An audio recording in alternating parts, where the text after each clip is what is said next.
dia, boa tarde, boa noite, pessoal. Aqui quem fala é o professor Aleph Amin. Eu sou professor adjunto de Direito Administrativo da Universidade Federal do Pará e aqui inicio um novo projeto intitulado Direito Administrativo nos Tribunais. Esse projeto é uma extensão de um projeto de pesquisa que eu já coordeno junto à faculdade, que tem o mesmo nome. Só que a ideia aqui é trazer um ponto de vista mais sintético sobre o que é feito no projeto de pesquisa. Porque no projeto de pesquisa, a gente acaba analisando o direito administrativo junto com preceitos da análise econômica do direito e analisar os impactos das decisões dos tribunais superiores no exercício da função administrativa, no dia a dia da administração pública. Aqui não, a ideia é um pouco mais concisa, é analisar o mérito da decisão, como se chegou naquela decisão e avaliar, a partir do Instituto de Direito Administrativo, por que essa decisão é relevante para a dogmática administrativista. Então, a ideia desse projeto aqui é exatamente essa. Uma análise mais sintética para exatamente a gente poder evidenciar de uma forma muito mais simples, mais clara, quais são os princípios, preceitos utilizados pelos tribunais superiores, tanto o STF quanto o STJ, quando decidem matérias relacionadas ao direito administrativo. Tá? E, sem mais delongas, a gente vai começar com o programa de hoje, né, que é intitulado 001, e aqui nesse primeiro slide vocês podem ver meu nome, a rede social, e a decisão que a gente vai analisar, ela foi retirada do informativo 786, publicado recentemente, 13 de setembro de 2023, é o informativo do STJ. E a matéria em discussão aqui é relacionada à limitação administrativa, como vocês podem observar, né? Então a gente tem aqui direcionada a temática de limitação administrativa. E para que a gente possa expor o teor dessa decisão, o caso que gerou essa decisão por parte do Superior Tribunal de Justiça, eu queria primeiro recapitular com vocês o que é limitação administrativa. A gente vai fazer isso de uma forma muito breve e a gente daqui a pouco volta para o caso para que vocês entendam como o STJ chegou nessa conclusão, tá? Então vamos lá. Rapidamente aqui. Limitação administrativa nada mais é do que uma forma de intervenção na propriedade do particular. Então, tenho certeza que vocês devem lembrar isso das aulas de direito administrativo.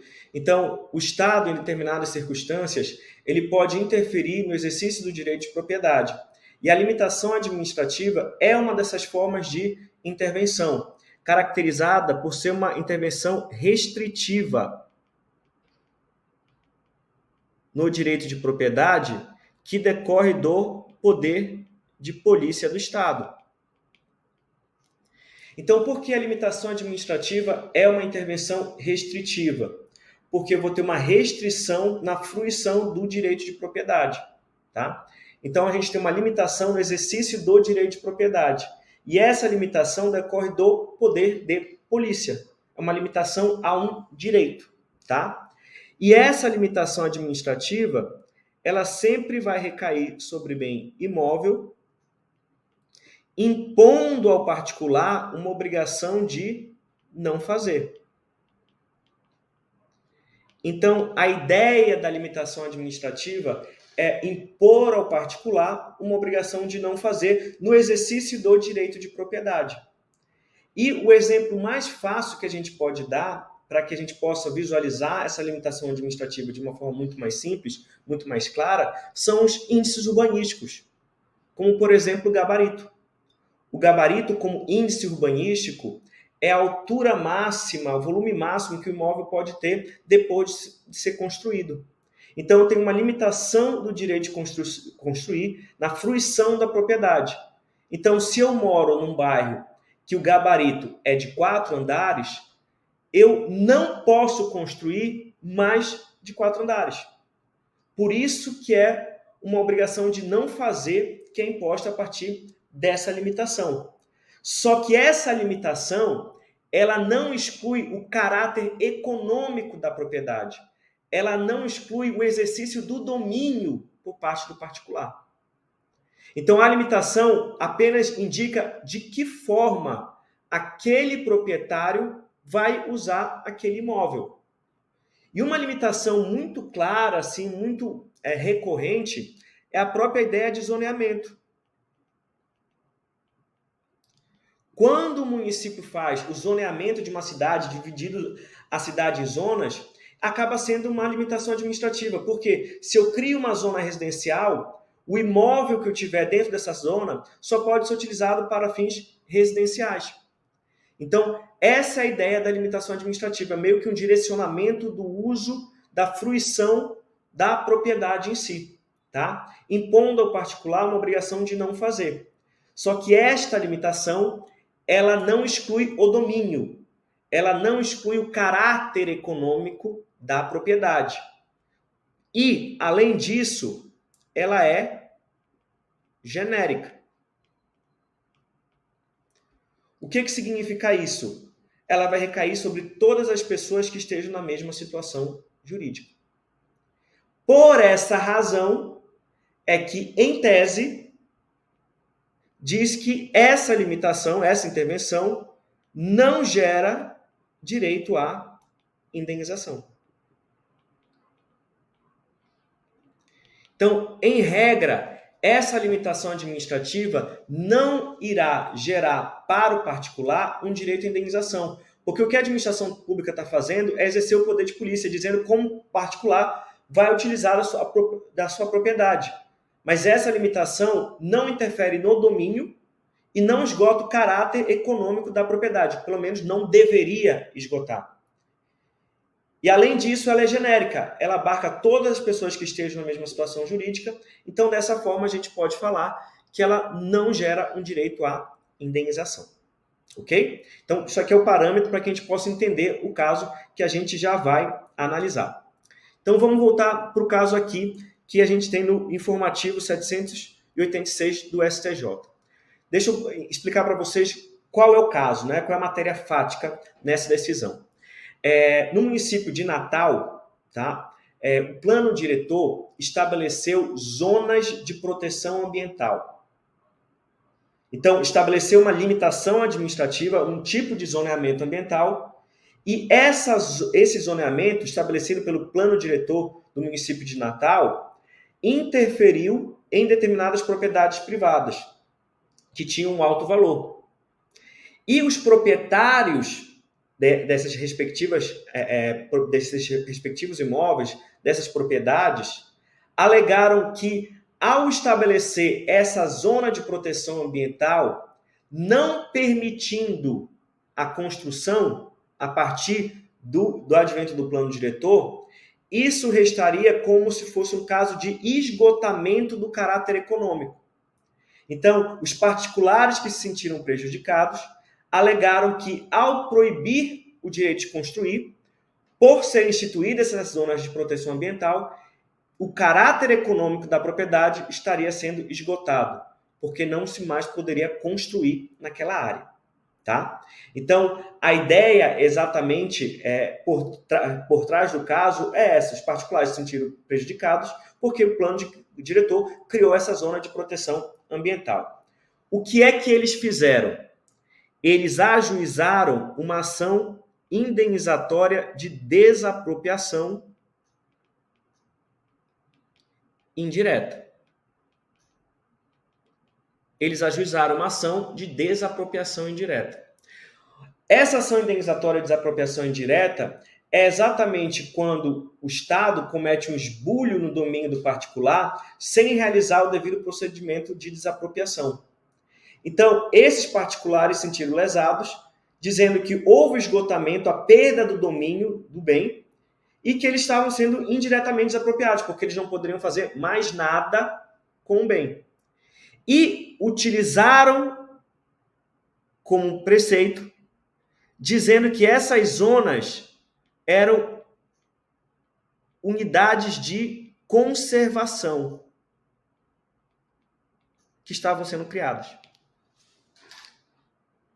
Por que utilizaram isso como parâmetro? Porque, pela legislação, quando se cria uma unidade de conservação de domínio público, tá? Os ambientalistas sabem muito bem disso, a lei do SNUC diz o seguinte: se a unidade de conservação é de domínio público, toda área dessa unidade de conservação deve pertencer ao poder público.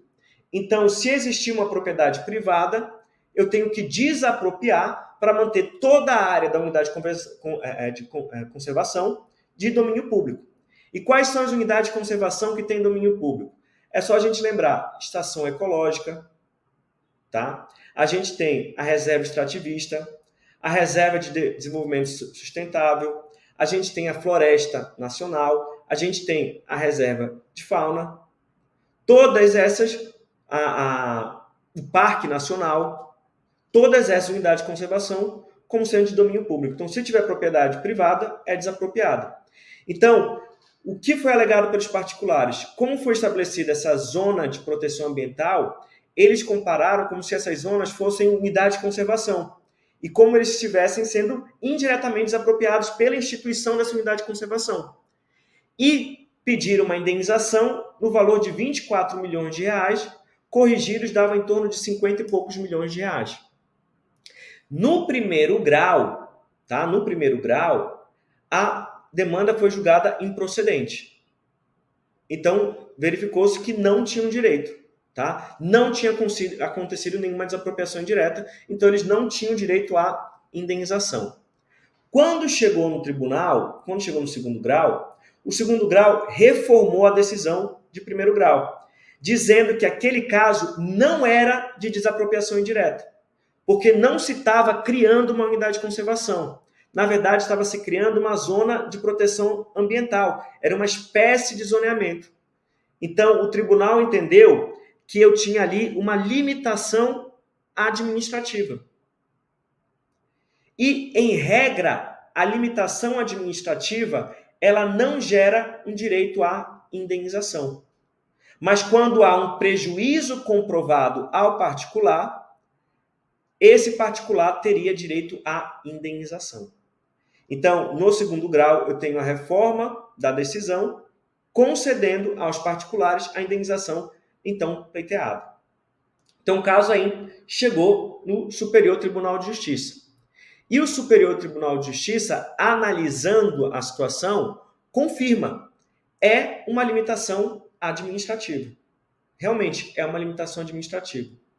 Entretanto, todavia, porém, anula o acórdão. Anula a decisão de segundo grau. Por quê? Porque para o Superior Tribunal de Justiça só há direito à indenização quando ficar devidamente comprovado que houve a diminuição, o esgotamento do valor econômico do imóvel. Exatamente como vocês podem observar aqui, ó. Ato emanado pelo Poder Público Municipal diminuição do valor econômico do imóvel. Então, só se pode falar de limitação administrativa de acordo com esse julgamento feito pelo STJ, também baseado em precedentes do próprio tribunal, quando ficar provado que houve esse esgotamento. E por que o STJ só anulou o acórdão? Não entrou no mérito da questão. Porque para o STJ é necessária a comprovação do efetivo prejuízo. E essa comprovação do efetivo prejuízo, da desnaturação do caráter econômico da propriedade, tá? Porque tem que ficar provada, na limitação administrativa a regra é não indenizar. Para indenizar, tem que ficar comprovada a desnaturação desse caráter econômico da propriedade. E isso, para o tribunal, é uma matéria fática. Se é uma matéria fática, não poderia estar sendo analisado em sede de recurso especial. Então, o que faz o STJ? Anula o acórdão e devolve para que seja analisado novamente. O ministro Herman Benjamin queria que esta matéria já fosse analisada pelo Superior Tribunal de Justiça. Só que nesse ponto ele foi voto vencido, porque ele já queria decidir que aquele caso não era de indenização.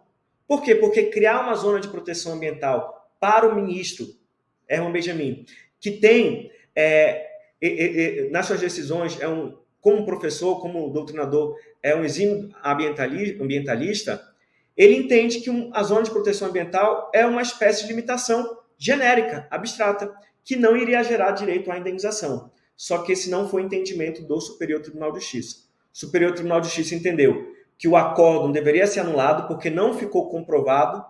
Por que não ficou comprovado? Porque para o Superior Tribunal de Justiça, a matéria probatória ali ela é muito ela é carente, né? Ela é muito precária. Então, foi anulado o acórdão para voltar para o segundo grau a análise, e aí, para que seja provado efetivamente que houve sim, para o particular, o impedimento no direito de construir. Porque para o Superior Tribunal de Justiça, este particular só teria direito à indenização se fosse comprovado que antes da criação pelo plano diretor municipal do município de Natal, antes dessa decisão, os particulares poderiam construir. E depois da criação da zona de proteção ambiental, eles estariam impedidos de construir. Aí isso iria caracterizar o esgotamento, a desnaturação do caráter econômico da propriedade. E isso poderia gerar um direito à indenização. Só que para o STJ, como isso é uma matéria fática, eles se abstiveram de analisar, devolvendo então para que fosse julgado novamente pelo segundo grau. Ok? Então, concluindo, limitação administrativa, em regra, não gera direito à indenização. Pode gerar direito à indenização de acordo com o Superior Tribunal de Justiça? Pode, desde que fique comprovado a desnaturação, o esgotamento do caráter econômico da propriedade, que fique comprovado que o particular não pode mais, não consegue mais exercer o domínio sobre aquele bem. E isso foi um dos pontos destacados pelo Superior Tribunal de Justiça, porque os particulares receberam a indenização e continuaram com a propriedade, continuaram com o domínio do imóvel. O que pareceu para o Superior Tribunal de Justiça uma incongruência. Se eles foram indiretamente desapropriados, eles estão sendo indenizados.